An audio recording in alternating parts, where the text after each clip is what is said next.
Shalom and welcome to 2 Minutes of Torah. This year is entitled, I don't think we're in Kansas anymore, and I don't think we're in the Shtetl either. Many remember from many decades ago, Dorothy's famous line of The Wizard of Oz, I don't think we're in Kansas anymore. Something new is going on. We've moved on. So I think over here in Israel, we can have a different line, but a very similar idea. I don't think we're in the Shtetl anymore. You'll say, well, okay, thank you very much. Yes, Kovno, Lithuania, all the European towns, we're in Israel. We're a few thousand kilometers away. That's true, but I don't mean a physical relocation. I mean a mental relocation. I read many holy rabbis who I love and adore. I love everyone. I appreciate, respect everyone. But sometimes I see the writings and those who've been here for decades in Eretz Yisrael. Basically, it's no different than in Europe. We're living in a shtetl, but this shtetl is called Bnei Brak or Me'asharim, or whatever town one lives in Israel. And okay, so here we have the mitzvah Eretz Yisrael. Here we have Truman Maseh. There we did it. But it's not part of a whole grand change in reality. It's a relocation where there's some technical halachic differences, some positive differences in terms of Truman, Maseh, Shemitah, and other halachic mitzvahs and challenges that come about. But the headspace is the headspace of Gullus. We're not thinking big. This is monumental era that we're living in. How are we going to go ahead and change this whole Medina, Eretz Yisrael, Klal Yisrael? We're not thinking Shtetl, we're thinking Klal. Or no, we're still thinking the Shtetl. Rav Shach, who I love, an amazing gadol, and look at the Torah that he brought to the Eretz Yisrael, to the Haredi world, the people, amount of people learning Hakpadah, mitzvahs, and tznius, and all that. Amazing! What a gadol! His Avi Ezri is a masterpiece of a work on the Rambam.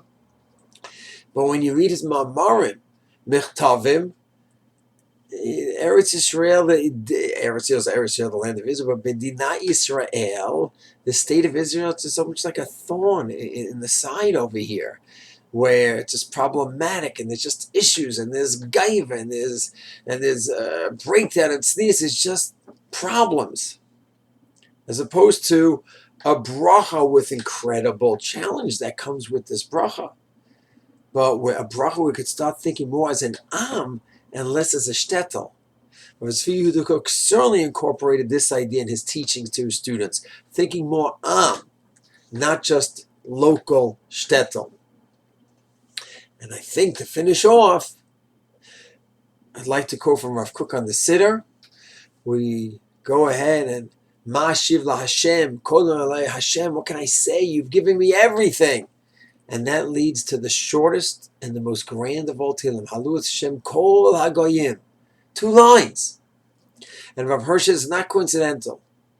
When we talk about Hashem, thanking Hashem, appreciating Hashem, we must go ahead and be thinking not only of ourselves, but how we're going to affect all the nations of the world as well, which will then result in Halu Hashem Kol Goyim.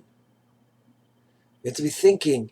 We have to be going, in my opinion, from the shtetl mentality, where we'll preserve our shtetl, which is a holy endeavor. Then we have to thinking about am, how we're going to go ahead and affect the am, how we're going to bring Torah and mitzvahs to the whole am in Eretz Yisrael, Medina Yisrael. And then thinking even bigger, how are we going to affect the Goyim, the Noachites? What are we going to do? There's one group that's talking about korbanos for Gentiles, for Noachite, because we have restrictions where we could bring korbanot only on Har Bayit, and Gentiles could bring korbanot.